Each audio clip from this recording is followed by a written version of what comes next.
Long before graphs, models, or economic textbooks, one man recognized a truth that most systems still ignore today. Wealth does not increase linearly. Power does not accumulate forever. And unchecked prosperity carries the seeds of its own destruction. This wasn't an abstract theory born in a university chair. It was a model derived from the real world by someone who observed the rise, peak, and decay of empires from the inside. Welcome to Debt and Dominion, presented by Stickman, where money, power, and history intersect. Are today's financial collapses carrying those same ancient seeds? The architect of cycles. In the 14th century, while Europe struggled with plagues, wars, and feudal fragmentation, a North African thinker quietly penned perhaps the most accurate description of economic cycles ever written. His name? Ibn Khaldun. Born into a noble family in Tunis on May 27, 1332, he was a polymath trained in jurisprudence, mathematics, philosophy, and natural sciences.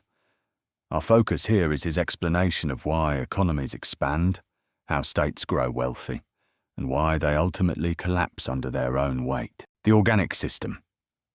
Asabiyyah ibn Khaldun's core insight. Economic systems are not machines. They are social organisms. They rely on trust, unity, incentives, and shared belief. When these weaken, no amount of gold or military might can keep things running. At the heart of his thought is Asabiyyah, often translated as social cohesion or group solidarity. But in an economic sense, it's deeper. Building on earlier Islamic thinkers like Al-Ghazali, who emphasized trust and morality in markets, Ibn Khaldun describes Asabiyyah as the collective will to cooperate, sacrifice, and build something larger than oneself. He observed that groups with strong Asabiyyah, often tough nomadic Bedouin tribes, could conquer and build immense wealth even with scarce resources. Why? Because trusted networks work harder, defend institutions fiercely, and enforce norms for long-term stability.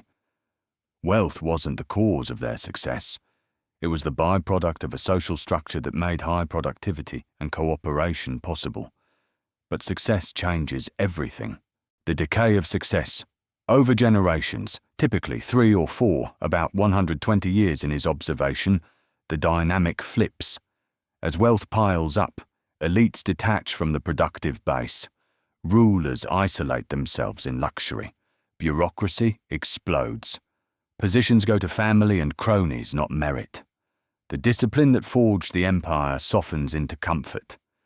This isn't just laziness, it's incentives shifting. When survival pressure vanishes, risk-taking drops. Innovation slows.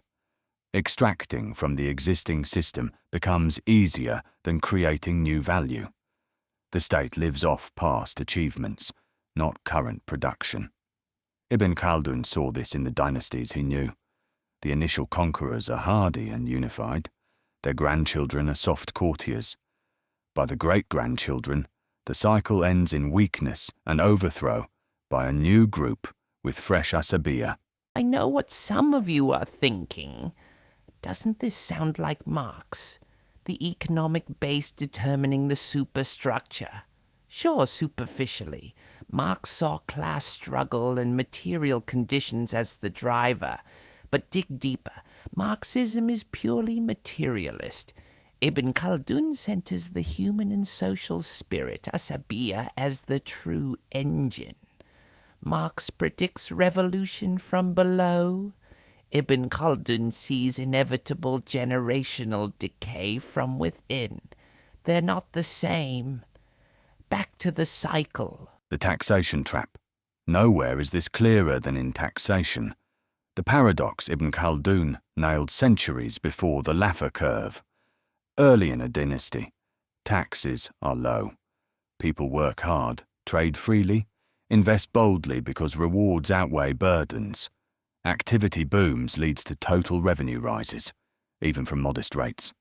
As the state matures, needs explode, palaces, armies, bureaucrats. taxes rise.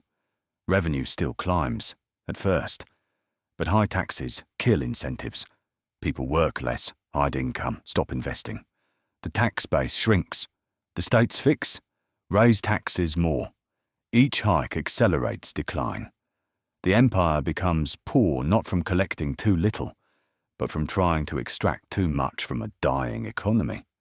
This is diminishing returns plus moral hazard, proto-modern economics, the modern mirror plus debt, inflation, and the future swap dynasties for corporations/governments, courtiers for bureaucrats, caravans for global supply chains.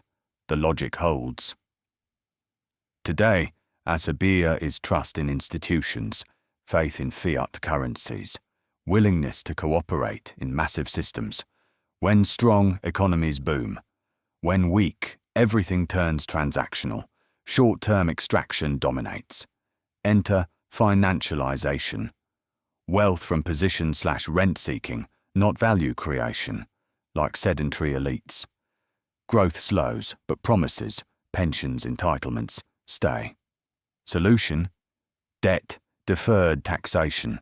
It props up living standards, delays pain, markets absorb it, while trust holds. But arithmetic wins. Complexity outruns coordination. Maintaining appearance is greater than fixing foundations. This is pre-collapse confidence. Inflation? It's hidden taxation when printing money erodes purchasing power. Another extraction tool when direct taxes fail. Ibn Khaldun wouldn't marvel at our tech or derivatives. He'd see the same incentives, eroding cohesion, rising extraction. Conclusion. What does this mean for you? Ibn Khaldun didn't write a get-rich-quick guide. He gave perspective. Understanding the cycle won't stop it, but it changes how you read events. Peaks aren't permanent. Scale isn't stability. True freedom. Humility. Systems are temporary.